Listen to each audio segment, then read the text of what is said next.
The world is unfair. There's a lot of money out there, but little of it reaches our pockets. While a small group of people are getting richer, the rest of us struggle on, trying to get by. And for those of us of a certain age, we have the words of Eminem ringing in our ears. If you know the rules of the game, play. Because when we die, we know we're going the same way. It's cool to be a player, but it sucks to be the fan, when all you need is bucks to be the man.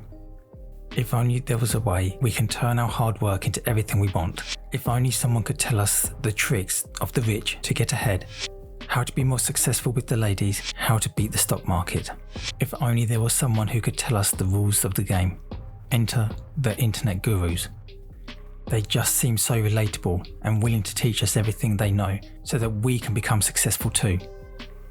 And they just seem to know what makes us tick, what drives us, what we want. But it's all a trick, built upon psychological tricks that were created over a period of hundreds of years. And by the end of this video, you will understand the psychological tricks that are played on us by the internet gurus. There they are, infiltrating our social media feeds with their adverts promising to tell us their secrets of success through their masterclass, promising to tell us the rules of the game. Why wouldn't we want to learn the secrets? To learn how to make sense of the world so that we can just be as successful as the rich and famous. After all, humans seek out logic from chaos. Don't believe me? Consider this from Matt Davis's 2012 research paper. Fluent English speakers will be able to understand that paragraph as reading, according to a researcher at Cambridge University, it doesn't matter in what order the letters in a word are. The only important thing is that the first and last letter be at the right place. It is pattern recognition, and our brain is designed to interpret things that do not make sense into things that do make sense. And when it doesn't make sense, after a while we end up with headaches, frustrated or angry. But in order to decipher the passage, we need to have the fundamentals of the English language understood. And the argument goes, we were taught the English language by a teacher, right? So goes the arguments for the internet gurus. This is how they lure us into buying their course. They will tell us that we're failing right now because we can't make sense of the situation, we don't know the fundamentals, we don't know the rules of the game, but they will teach us all that we need to know to get to that success, all from buying their course. We see all the right things. They have worked on our emotions and the neurons are clicking. But hang on, this all sounds too good to be true. At this point, our brain kicks in, our skepticism. The same natural defense mechanism that will stop us from poisoning ourselves by eating the wrong berries. We are now ready to pull away from buying the course. So how do the internet gurus overcome our skepticism? How do they convince us to buy their course? It starts with the free webinar, and right from the kickoff, we feel like we owe them. We feel a debt is owed to the internet guru. They have given us something, and now we must repay the kindness they gave through their free webinar. This feeling of owing someone is known as reciprocity and is well known as a marketing strategy, having been identified by Dr. Robert Cialdini in his 1984 book called Influence. But each of these processes are psychological tricks piled on top of each other to ensure that at least one of them resonates with us, their target audience. So, how do these work? Why will some of us fall for them? By the end of this video, you will have a better understanding of why some of us will give internet gurus our hard-earned money. The internet gurus' aim is not complicated. They have developed a product, whether it is a course, an ebook or a membership scheme with different levels, and they want to sell it to us. It is a simple producer-consumer relationship with us as the consumers, and they play on our psychology to get us to buy.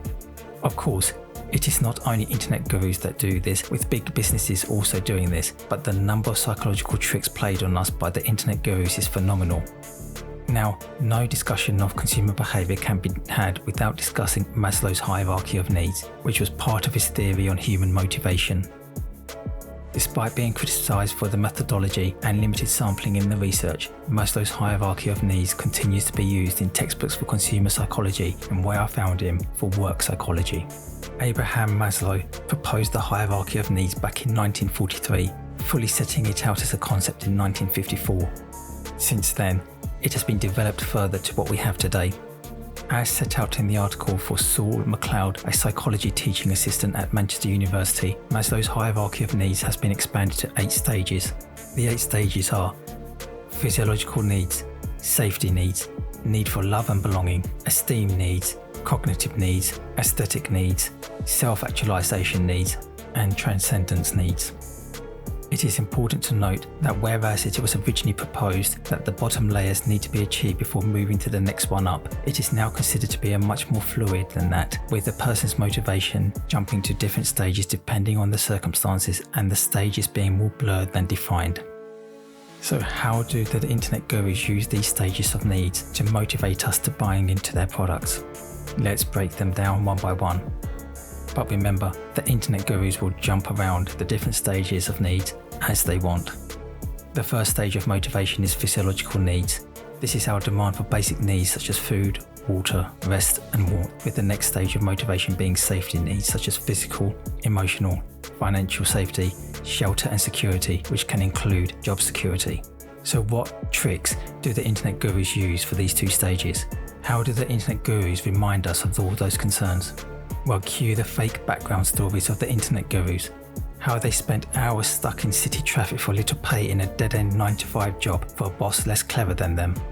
Notice how they disparage 9-to-5 jobs, or how they were so poor they were unable to pay their bills. And they tell us this because they want the story to resonate with us. How many of us haven't been in that situation? But wait, one day they had an epiphany and they worked out the secret formula in cryptocurrency, property or business, and they have walked away from all that pain and stress. And the best bit? We can also do that if we just buy their course to learn that secret formula. The level of manipulation in the use of background story is phenomenal, and there's a lot to unpack. First, they use the art of storytelling because it would trigger our emotions and help us to connect with them. After all, according to Zig Ziglar, we buy for emotional reasons. Second, the story will help us to imagine the process of turning from being poor to being rich, from being lonely to being popular, from being a loser to being successful. The story will be biased so that we believe that the only thing that changed in the internet guru's life was this secret formula that they are now willing to sell us. And third, as set out in Rossiter and Percy's Purchase Motivations and Emotions theory, they are trying to make us believe their course will move us from annoyance to relief and fear to relaxation. The avoidance of pain will lead us to make the purchase. The art of storytelling, coupled with the belief that we will satisfy our physiological needs and safety needs just by buying that course, will lead us to continuing that purchasing journey. But the internet gurus won't just rely on that. No, they will also try to play on our need for love and belonging. And they'll also do this by working on our desire for friendship and the need to be part of a group. This is why they will invite us to a special event where they will group us together, getting us to open up about our inner fears. And that desire to be part of an even more special group? Oh well, we need to pay that little extra for that next level, or they will tell us how they don't need us. Because they'll tap into our esteem needs. Maslow's classified esteem needs into two categories: esteem for oneself, which means the need for dignity, achievement, mastery or independence, and the desire for reputation or respect from others, which has been described as the need for status and prestige. And so with these, the internet gurus will tell us that we can achieve mastery at flipping houses, Bitcoin or hooking up with the girls, thereby obtaining the status and prestige that we deserve. Let's cue those videos of the Lamborghinis. But you know the thing about all those needs? According to Maslow, once we've obtained those needs, our motivation begins to decrease. And so, our desire to be in the course program begins to diminish. The internet gurus continue to fight on to drive our motivational needs further. Luckily for them, the next four as defined by Maslow are required by us to achieve personal growth. And you know what's even better for the internet gurus? The more that these needs are met, the more motivated we become and the more money we will hand over to them. They tap into our cognitive needs, our thirst for knowledge and understanding, the need for meaning and predictability. Remember Matt Davis's research paper? We, as a human species, need to understand things. The internet gurus know that we need the unfairness of the world to make sense. And so they will tell us that the knowledge we will learn on their course is worth more than spending years at Harvard. But buying that knowledge, we in turn will be able to buy the best of things. Notice how all the houses they show are Instagrammable buildings? That's because they know that they are tapping into our need for the things of beauty, and they will show us all the branded goods they have. The desire for these beautiful things and being more connected to nature is well known for the wealthy. Rich people have big mansions by the ocean, they go to the theatre, they sponsor museums, and they buy art. They have their aesthetic needs met. Poor people live in dark neighbourhoods with a lack of facilities. And we know which type of life we want, don't we? Because we all want to realise our full personal potential and obtain personal growth. We can do that through money and by living the laptop life. We can go on all those expensive holidays and obtain all the respect that we deserve. And a bit of social proof wouldn't go amiss at this stage, showing how people who have used the Internet Guru's product have achieved their dreams. Finally, transcendence needs are met when a person's values transcend beyond the personal self. This is described as a mystical experience, service to others, or religious faith. Internet gurus who push their courses using the law of attraction and manifestation techniques are tapping into the level of transcendence needs that some of us are trying to achieve. Having been through all the stages of Maslow's hierarchy of needs, the internet gurus are selling a dream. Question is, are we buying it? This all sounds too good to be true, and we still have that last minute doubt, that nagging feeling. But wait, they're not done with us yet. They will offer us bonus stacks, those additional items that they keep piling on right towards the end of their free webinar. Often these just include elements of the course that has been taken out of the main course and repackaged as extras. This is a play on reciprocity, as mentioned earlier, something that would cost but given for free. The drip of owing them a social debt to buy their course.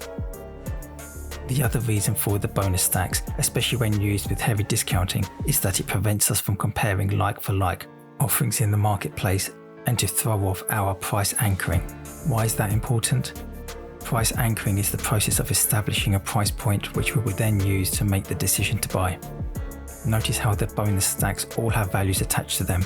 This is purely to prevent our brain from price anchoring properly. Finally, they will use our fear of missing out by telling us how limited the product is and how quickly the sale will finish. And having just spent an hour with them in their free webinar, we think to ourselves that we might miss out. Not on the product, but on the lifestyle we so deserve. This scarcity is a well-known tactic and is purely optics. It goes straight to the supply and demand formula, and sometimes it can become a self-fulfilling prophecy. So there we have it. After the battery of all those psychological tricks, some of us will fall for it, but we should not be hard on ourselves. No. These psychological tricks are used time after time by a whole range of retailers. This is called consumer behaviour and is a well-studied area of psychology. The difference is that the internet gurus pile on psychological trick after psychological trick to get us to buy what is often a poor product. And the more psychological tricks that they use, the more hesitant we should be to buy their product. We may feel that such a scattergun approach will not work on us. We may feel that we would never fall to be conned in such a way. A tried and tested way of convincing us into buying a course that promises to deliver much more than it ever could. Like horoscopes will get it right with one of us occasionally, so too will at least one of those psychological tricks. It's simply a numbers game. At least one of us will end up buying the course, or worse, spending more than we ever wanted. So are we stupid if we end up buying a course? No. It is not how clever we are that determines whether we will fall for the psychological tricks. Let me leave you with an excerpt from an interview that Angela Chen had with Maria Konnikova, the author of The Confidence Game, Why We Fall For It Every Time, a book analysing the tricks of con artists. The article included the following: victims don't fall for the trick because they're naive or greedy or foolish. In most cases, it's not a personality trait that is to blame, but a state of mind. We are all most likely to be conned when we're emotionally vulnerable and lonely.